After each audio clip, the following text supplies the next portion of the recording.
Hello students, दृश्य success academy online classes में आपका पुनः स्वागत है। मैं विशाल सर एक बार पुनः आपका स्वागत करता हूँ।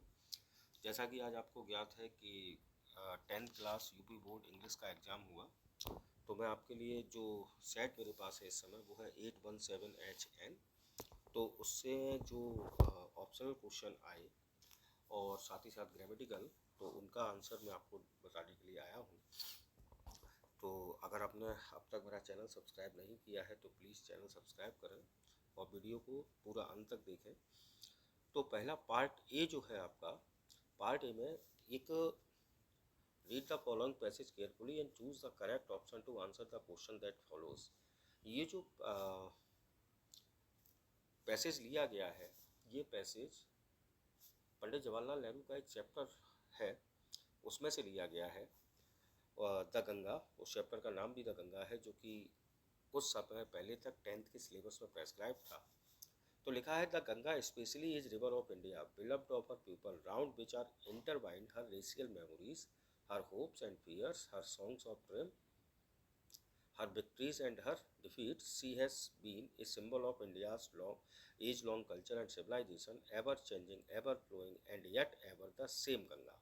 She reminds me of the snow-covered peaks and the deep valleys of the Himalayas, which I have loved so much, and of the rich and vast plains below where my life and work have been cast.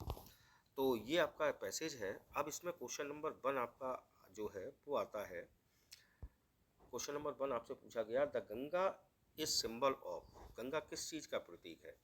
तो इसमें 4 option है, India's rich green growth, India's rich minerals, India's age long culture and civilisation, and India's bright future. तो जब हम paragraph पढ़ते हैं तो उसमें स्पष्ट रूप से दिया है कि the Ganga is the symbol of India's age long culture and civilisation. Option C आपका सही है। Question number 2, what are the things loved by the author mentioned in the given passage. जो आपका पैसेज दिया है उसमें जो ऑथर है वह किन चीज़ों को लव करता है? The snow covered peaks and the deep valleys of the Himalayas, the rich field and forest, the flowing river and streams, the snowy peaks and the deep valleys of the Himalayas as well as the rich and vast plains below. तो आपका option D इसका right answer है, the snowy peaks and deep valleys of the Himalayas as well as the rich and vast plains. ठीक, चलिए आगे बढ़ते हैं हम लोग। फिर है आपका इसी पैसेज में से क्वेश्चन नंबर 3 आपका जो बना वो ये है, which word in the passage is opposite to victory. Question number 3 जो है, which word in the passage is opposite to victory. Victory शब्द का अपोजिट बताना है, तो विक्ट्री में हम सब जानते हैं जीत, तो विक्ट्री का अपोजिट होगा डिफीट। ऑप्शन ए आपका राइट आंसर होगा। अब नेक्स्ट क्वेश्चन हमारा आता है, वो है आपका question number 4 to 8, choose the correct option to answer the following questions. ठीक, तो इसमें ग्रामेटिकल आपका पूछा गया, the bell before they reached, यानी कि ये टेंस से कनेक्टेड आपका क्वेश्चन है। The bell before they reached, तो ये आपका पास्ट परफेक्ट का टेंस है, बिफोर शब्द आया है, और जब बिफोर आता है तो हम जानते हैं कि पहला सेंटेंस पास्ट परफेक्ट में होता है और दूसरा सेंटेंस पास्ट इंडेफिनिट में। तो इसमें दे रीच्ड लिखा हुआ है पास्ट इंडेफिनिट का, तो पहला सेंटेंस पास्ट परफेक्ट का होगा, पास्ट परफेक्ट के अनुसार हैड प्लस वर्ब की थर्ड फॉर्म। तो इसमें मात्र एक ऑप्शन है जिसमें लिखा है हैड रंग, तो the bell had rung before they reached. Option B आपका right. Next question, question number 5, he slept dash a green tree. ये भी आपका वर्ब से रिलेटेड क्वेश्चन, सॉरी प्रोपोजिशन से कनेक्टेड क्वेश्चन है। He slept a green tree, वह एक हरे वृक्ष के नीचे सोया, तो नीचे सोया तो अंडर, इसमें UNDER अंडर। ऑप्शन ए आपका राइट होगा। फिर क्वेश्चन नंबर 6 आपका है, rearrange the following word clusters to make a meaningful sentence and choose the right arrangement. जिसको हम लोग यानी कि ये जो शब्द लिखे हैं, loves, my, to, share, toys, brother, his, इसको आपको सही क्रम में लगाकर एक मीनिंगफुल सेंटेंस बनाना है। तो इसका राइट आंसर आपका होगा option C, my brother loves to share his toys. Option C आपका राइट है। फिर आता है आपका क्वेश्चन नंबर 7। क्वेश्चन नंबर 7 आपका है, which of the following word is miss spelled. इसमें कौन सा शब्द ऐसा है जिसकी स्पेलिंग मिस्टेक है, मिस स्पेल्ड है? एक्सेप्ट, एक्सेप्ट, एक्सपेक्ट या एस्पेक्ट। तो इसमें देखो ऑप्शन ए एक्सेप्ट बिल्कुल सही स्पेलिंग है, ऑप्शन बी एक्सेप्ट ये भी सही है, ऑप्शन डी एस्पेक्ट, ASPECT, ये भी सही है। अगर इसमें कोई गलत स्पेलिंग है तो वो है आपका ऑप्शन सी एक्सपेक्ट, जो EXPACT लिखा है ये आपका स्पेलिंग गलत है, तो ऑप्शन सी आपका इसका राइट आंसर होगा। Now the next question is question number 8। Question number 8 आपसे आपका पूछा गया, fill in the gap with a suitable preposition. Preposition आपको सही प्रपोजिशन चूज करके लिखना है।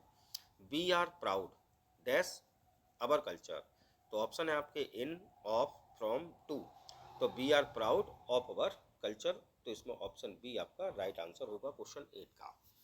फिर आता है आपका question number 9, 10। Read the passage given below and choose the correct option to answer the questions that follow. ठीक, तो देखिए क्या आपका ये पैराग्राफ है। दिस वे बल्ली picked up various small details about the bus journey. The town was 6 miles from her place. The fare was 30 paise one way, which is almost nothing at all. She heard one well-dressed man say, but to Balli, who scarcely saw that much money from one month to the next, it seems to a fortune. तो आपको समझ में आ गया, ये chapter आपका बल्ली वाले chapter से ये पैराग्राफ लिया गया है, एक्सट्रैक्ट लिया गया है। तो क्वेश्चन नंबर 9 आपका है, complete the following sentence by choosing the most suitable option. The town was dash from Balli's village. तो आपका लिखा हुआ है पैराग्राफ में कि the town was लिखा है कि the town was 6 miles from her village, तो आपका ऑप्शन होगा इसमें और सी, जिसमें लिखा हुआ है स्पष्ट रूप से 6 miles। फिर है the fare of the bus was dash one way, एक तरफ से किराया, तो इसमें का भी आंसर लिखा है 30 पैसे वन वे, तो बेटा ऑप्शन ए आपका राइट होना चाहिए इसका। नाउ क्वेश्चन नंबर 11 टू 13 लिखा है, choose the correct option to answer the following questions. Democratic elections were held in South Africa in dash and Mandela became the first black president of a new nation, तो आपका Mandela वाला chapter ये है आपका। तो इसमें ये पूछा गया कि साउथ अफ्रीका में डेमोक्रेटिक इलेक्शन सबसे पहली बार कब हुए, जिसमें के परिणाम स्वरूप मंडेला जो थे वह नए राष्ट्र के पहले अश्वेत राष्ट्रपति बने, तो ऑप्शन आपका है ऑप्शन सी 1994। फिर आया, Lencho wrote a letter to God asking for dash passage. Lencho जो है वह ईश्वर को पत्र लिखता है, उसमें कोई कितने पैसों की डिमांड करता है, 1000, 100, 50, 60, ऑप्शन बी आपका राइट है 100 पैसेज। बल्ली वॉज ईयर ओल्ड, बल्ली की उम्र कितनी है, तो बल्ली की उम्र है 10, 7, 8, 20, तो बेटा 8 ईयर ओल्ड। ठीक, now the next question is question 14 and 15। Read the given extract and choose the correct option to answer the questions following it. Some say the world will end in fire, some say in ice. From what I have tasted of desire, I hold with those who favor fire. तो fire and ice आपकी poem है, तो पूछा गया है who is the poet of the poem fire and ice. Fire and ice poem के लेखक का नाम, तो आप सबको पता है ये answer option B Robert Frost. Now the next question is question number 15। What does the poet compare fire with, यानी क्वेश्चन नंबर 15 में पूछा गया कि पोइट जो है वो फायर की कंपैरिजन किसके साथ करता है। तो जब आप पोएम पढ़ते हैं तो आपको पता है कि फायर की कंपैरिजन डिजायर के साथ की गई है, तो ऑप्शन बी आपका राइट आंसर। फिर आपका क्वेश्चन नंबर 16 से 20, choose the correct option to answer the following question. Mrs Pumphrey was a, तो Mrs Pumphrey a triumph of surgery, आपने चैप्टर पढ़ा है उसमें ये कैरेक्टर है मिसेज पेम्परी, तो वो एक रिच लेडी है, ऑप्शन सी आपका राइट आंसर है। What did Hari Singh want from Anil, ये थीप्स स्टोरी चैप्टर से ये लिया गया है। हरी सिंह अनिल से क्या चाहता है, तो हरी सिंह अनिल से पैसे चाहता है, मनी। अगला क्वेश्चन है question number 18। What type of man was Griffin, Griffin किस प्रकार का व्यक्ति था। लॉलेस पर्सन है, ठीक है, कानून नहीं मानता। ब्रिलियंट साइंटिस्ट, पर ये बात भी सही है, साइंटिस्ट कैसा है, बड़ा ही शानदार, तो इसलिए ऑप्शन सी जो है वो साइट होगा इसका, both A and B. What did Ebright start collecting in childhood, making of a scientist से ये क्वेश्चन लिया गया है। ईवराइट जो है वो अपने बचपन से ही किन चीज़ों को कलेक्ट करना उसने स्टार्ट किया, तो ऑप्शन बी आपका राइट है, बटरफ्लाइज। अगला है what was Bholi's real name, आपका जो चैप्टर है भोली, उससे ये लिया गया है कि भोली का वास्तविक नाम क्या था, तो भोली का वास्तविक नाम था सुलेखा, ऑप्शन डी आपका राइट है।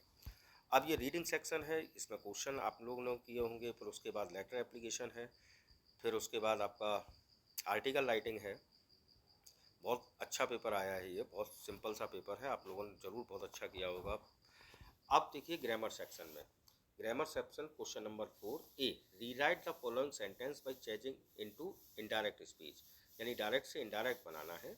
तो लिखा है my brother said to me where are you going, my brother said to me where are you going, तो इसमें हो जाएगा माई ब्रदर, सेड टू को चेंज करेंगे, इंटेरोगेटिव है तो आएगा आस्क्ड, तो माई ब्रदर आस्क्ड मी, ठीक, माई ब्रदर आस्क्ड मी। अब वेयर आर यू गोइंग ये सेकंड टाइप है, तो वेयर को हम ले लेंगे कंजक्शन के रूप में, तो सेंटेंस बनेगा my brother asked me where. अब सेंटेंस को हमें आर यू गोइंग बचा, इसको सिंपल बनाना है, तो यू को मी में चेंज किया तो आएगा आई, तो सेंटेंस बनेगा my brother asked me where I was going, my brother asked me where I was going. उसके बाद change the following into passive voice, इसको पैसिव वॉइस में चेंज करना है। He always helps the poor, सबसे पहले तो जैसा कि मैंने आपको पढ़ाया है, तो सबसे पहले आपको ये ध्यान रखना होता है कि दिया हुआ सेंटेंस किस टेंस का है। अब उसमें चूंकि हेल्प शब्द आया है तो प्रेजेंट डेफिनेट है, तो इसका बनेगा द पुअर। अब द पुअर है, पुअर का मतलब होता है गरीब लोग, तो प्लूरल हो गया ये, द पुअर, फिर लगाएंगे हम are, always helped by him, sentence बनेगा the poor are always helped by him. उसके बाद जो ग्रामर का लास्ट क्वेश्चन है वो है आपका punctuate the following, punctuate the following यानी कि पंचुएशन से कलेक्टेड।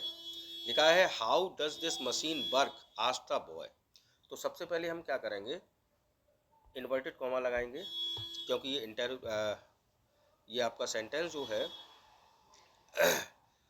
वो नरेशन का है, तो हाउ में एच कैपिटल बना दो, सबसे पहले इन्वर्टेड कॉमा फिर हाउ में एच कैपिटल, ठीक, फिर does this machine work, question mark लगाइए वर्क के बाद यहाँ पर, और क्वेश्चन मार्क के बाद इन्वर्टेड कॉमा फिर से लगाइए, आस्क द बॉय, और फिर लिख दीजिए आस्क द बॉय, ये आपका सेंटेंस बनेगा पंचुएट द फॉलोइंग में।